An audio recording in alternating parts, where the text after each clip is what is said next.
Beautiful mess inside में आपका फिर से स्वागत है। मैं आपके लिए फिर से लेके आया हूँ एक हॉरर स्टोरी। कहीं मत जाइएगा, पूरी स्टोरी देखिएगा।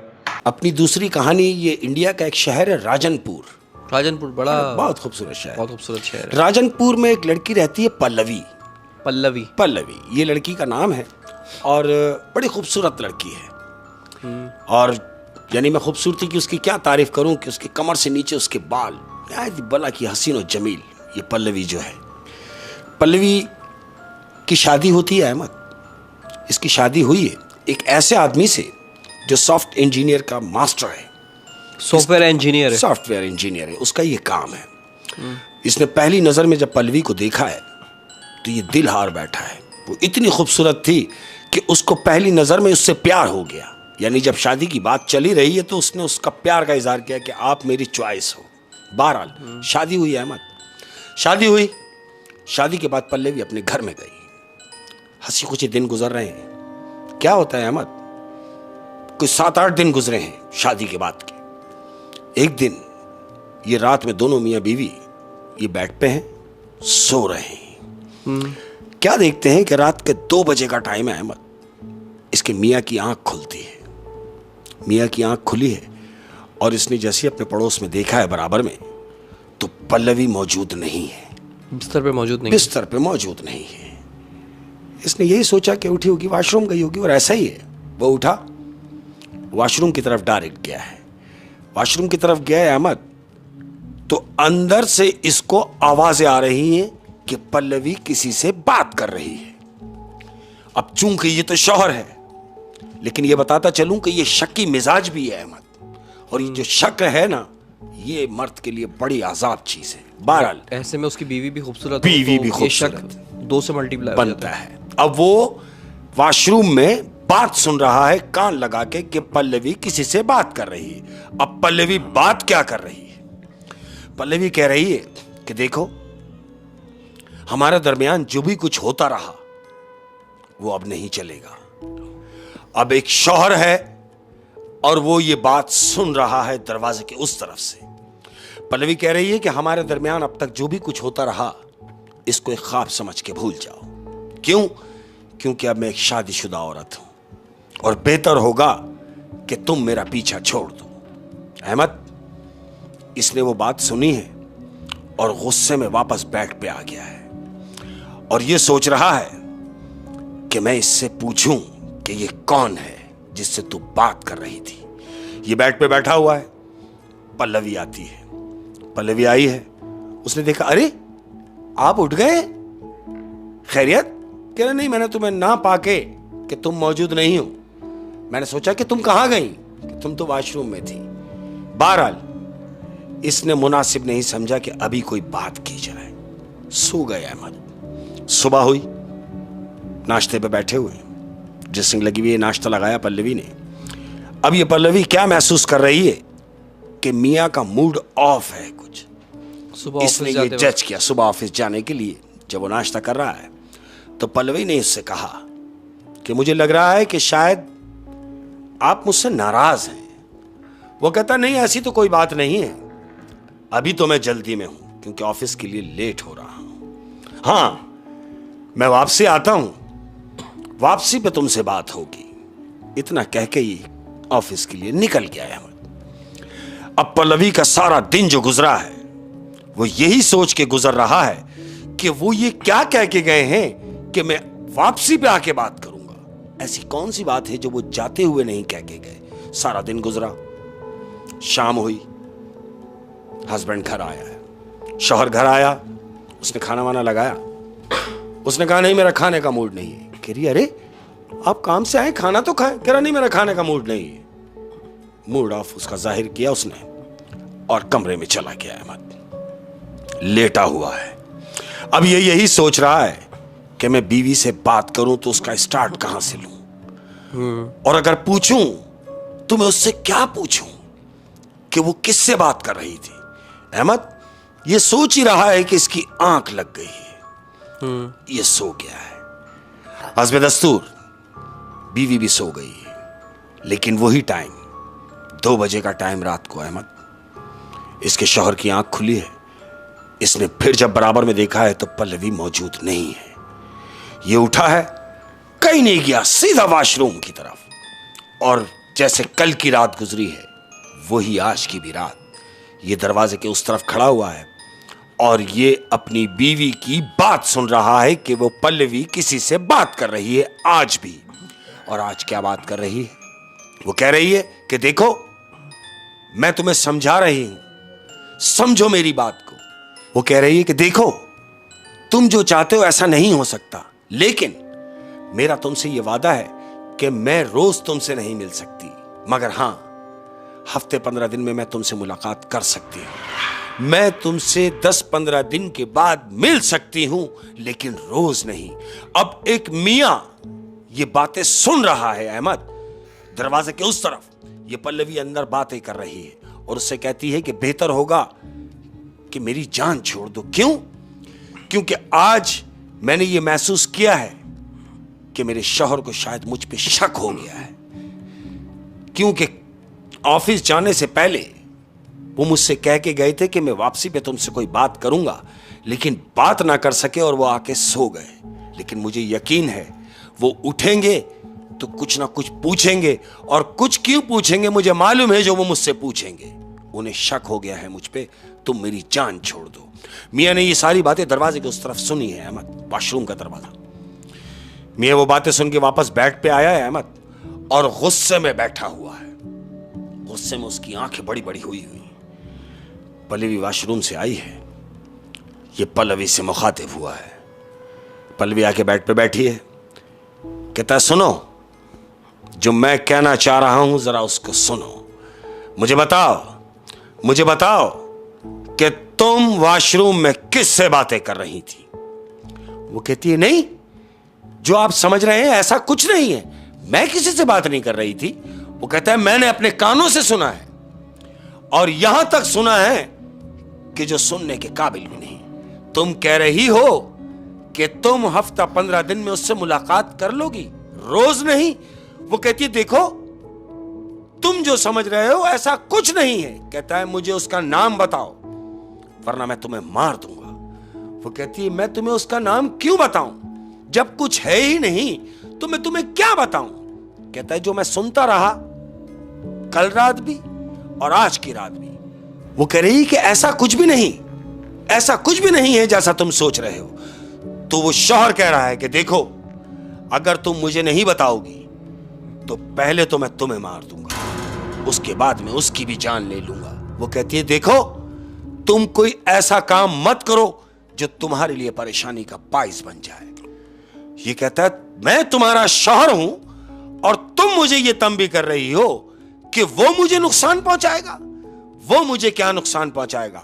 मैं उसकी जान ले लूंगा, लेकिन उससे पहले मैं तुम्हें मार दूंगा। अहमद अब चूंकि शौहर है, गुस्से में है अहमद, ये कमरे में चारों तरफ देखता है तो इसकी नजर पड़ती है एक अदर डंडा पड़ा हुआ है अहमद। इसने वो डंडा उठाया है और अपनी बीवी के सर पे दे मारा है अहमद। वो डंडा उसके सर पे लगा है और वो जमीन बोस हो गई, जमीन पे गिरी है अहमद, और गिरते ही उसने दम तोड़ दिया।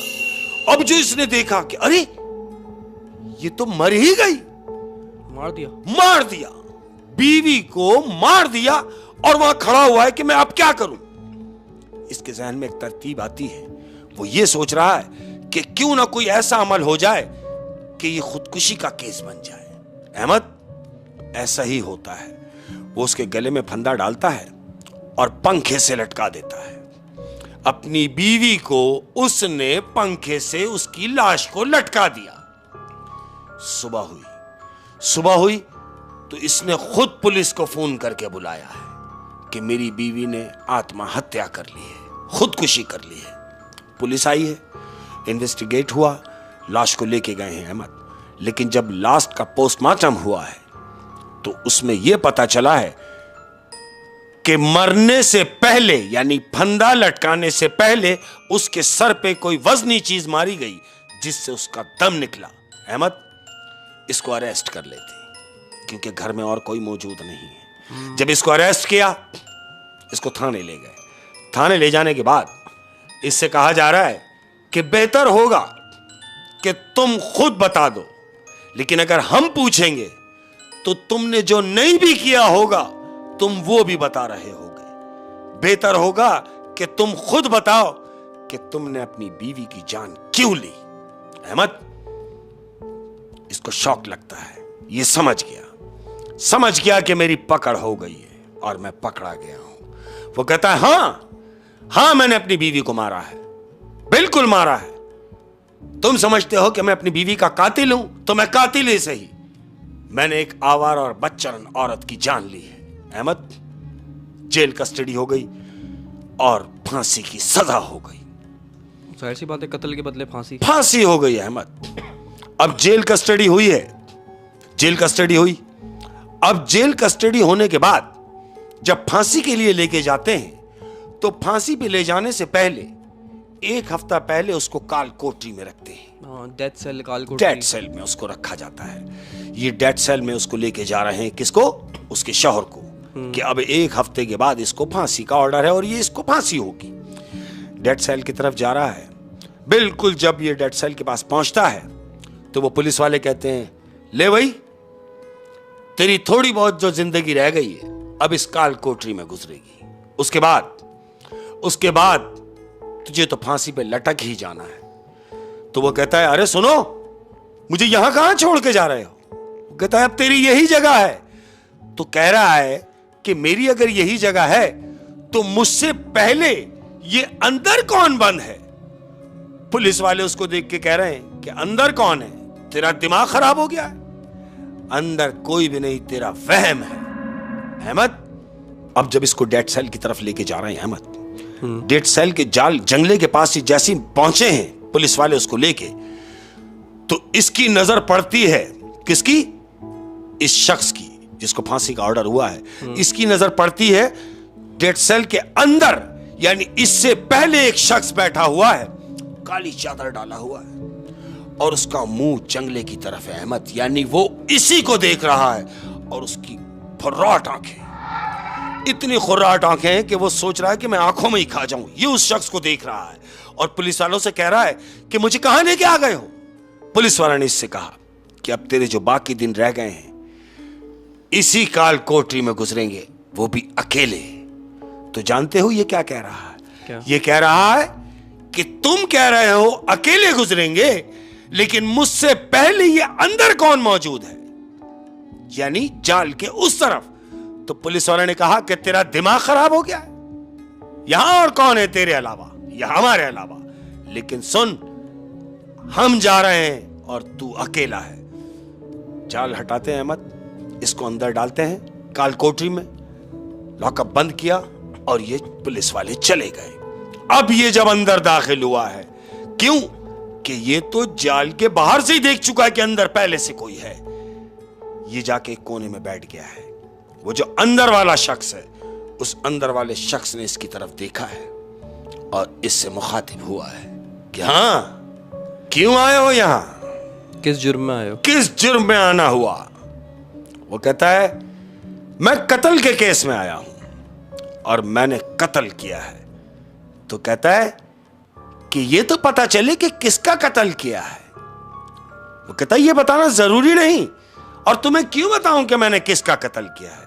कहता है, तू नहीं बताएगा, मैं तुझे बताऊंगा कि तूने किसका कत्ल किया है। अब जो इसने सुना, कहता है, क्या मतलब? कहता है, हां, तूने अपनी बीवी का मर्डर किया है। इसको कैसे पता? इसको कैसे पता? ये यही सोच रहा है कि तुम ये बात कैसे कह रहे हो कि मैं अपनी बीवी का कत्ल करके आया हूं। कहता है, हां, अगर तुम्हें मालूम है कि मैंने अपनी बीवी का कत्ल किया है तो वो एक बच्चलन औरत थी जिसने मुझसे शादी की, और मैंने जब उसकी हकीकत पकड़ ली, जब मैं उससे बर्दाश्त ना हुआ तो मैंने उसको मार देना ही गनीमत जाना। तो कहता है, तूने जिसको मारा है और जिस बेस पे मारा है, कोई बेस नहीं थी जो तूने उसकी जान ली। वो कहता है, तू क्यों बकवास कर रहा है? इतनी बात हुई है अहमद, तो वो जो कोने में बैठा शख्स है, एक कोने में वो बैठा है और दूसरे कोने में ये बैठा है, लेकिन ये दोनों हम कलाम हैं, गुफ्तगू हो रही है।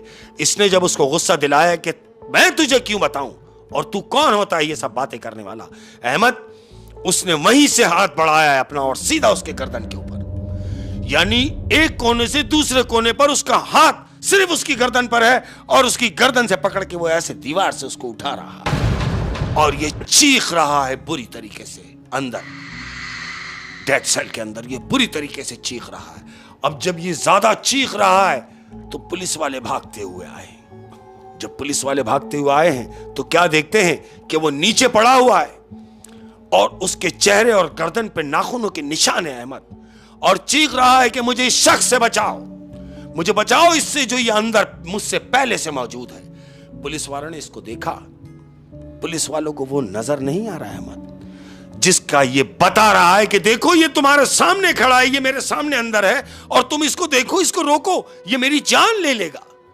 पुलिस वाले कहते हैं तू पागल हो गया है, ये जो हशर, ये जो नाखूनों के निशान हैं ये तेरे अपने हैं, तू हमें बेवकूफ समझता है।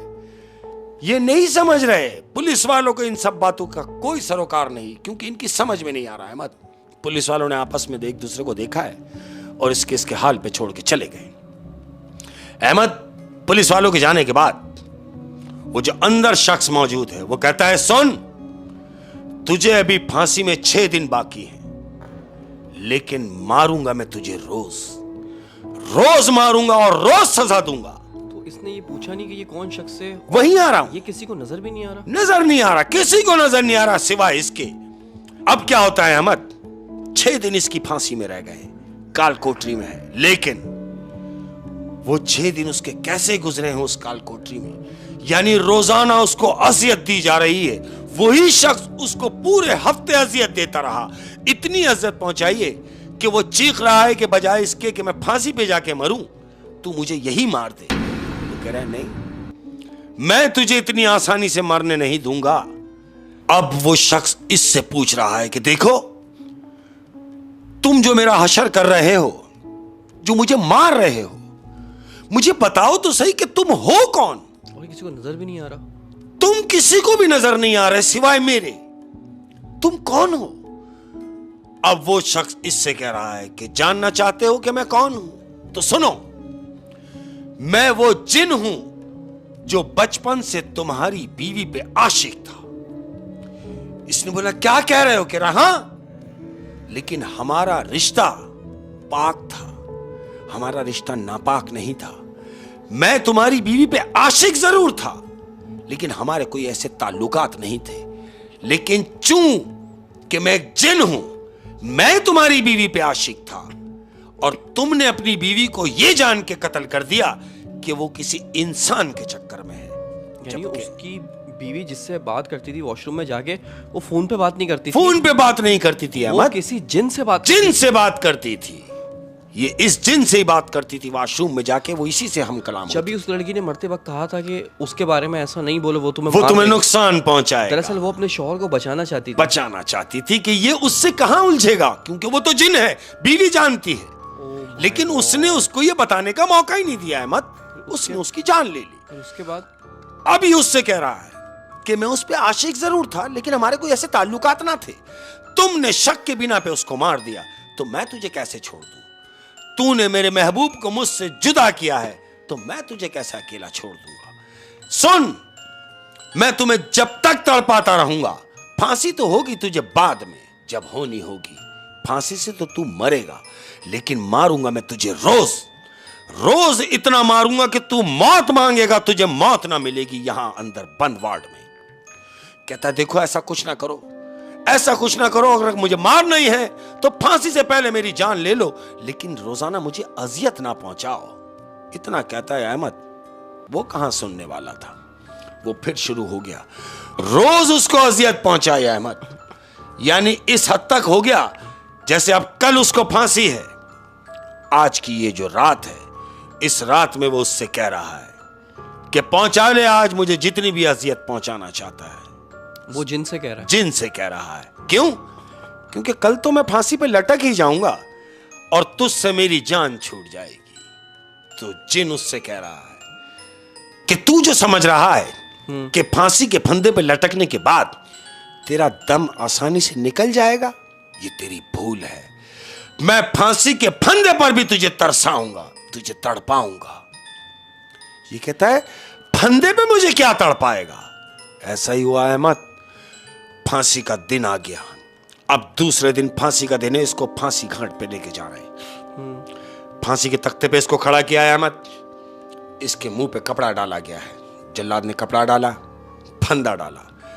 फंदा डाल के अब जैसे ही उसने अपना लॉक खींचा है, ये लटका है अहमद, लटका तो है, लेकिन जैसे ही जिस लम्हे इसका दम निकलेगा, इसको ऐसा लगा जैसे इसको किसी ने हवाओं में उठा लिया है। यानी वो फंदा ऊपर का लूज हो गया, इसका दम नहीं निकला अहमद। और ये सारे मंजर सब लोग देख रहे थे। सब देख रहे हैं। जेल का अमला खड़ा हुआ है। ये फांसी पे बज़ाहिर लटका हुआ है, लेकिन लटका पूरा नहीं है, ये हवाओं में है। फंदा लूज हो गया, इसने उसको फिर छोड़ा, वो फिर लटका, वो फिर दम निकलने लगा, लेकिन इसने उसको फिर उठा लिया। अहमद, कोई 20-25 मिनट ये मराहिल चलते रहे, जबकि फांसी के फंदे के बाद 1 मिनट में दम निकल जाता है। और इसने उसको आधे घंटे तक तड़पाया। आधा घंटा उसको तड़पाया है अहमद, उसका दम निकलने नहीं दिया फंदे से।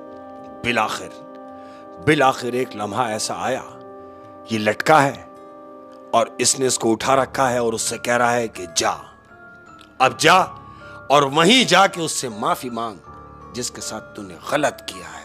वो मारने जैसी नहीं थी कि तूने उसको मार दिया। और ये नीचे से हाथ हटाता है।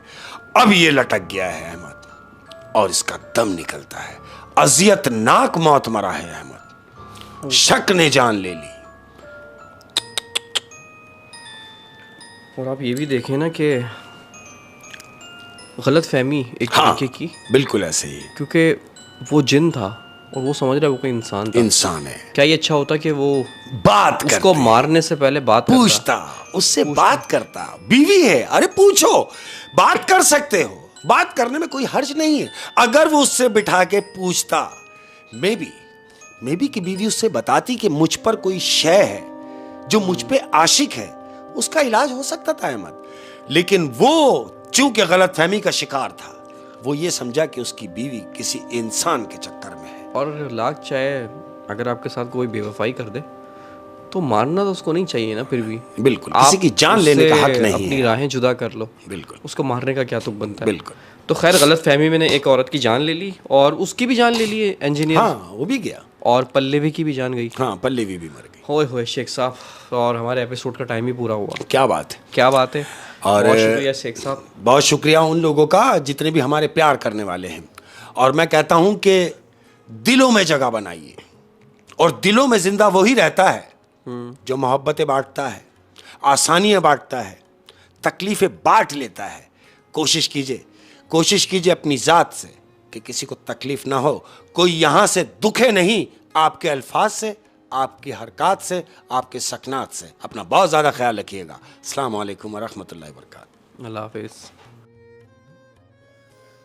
उम्मीद करता हूँ कि स्टोरी आपको पसंद आई होगी। अगर आपको स्टोरी पसंद आई है तो please like, share and comment करें। अगली वीडियो में फिर मिलेंगे। Thank you.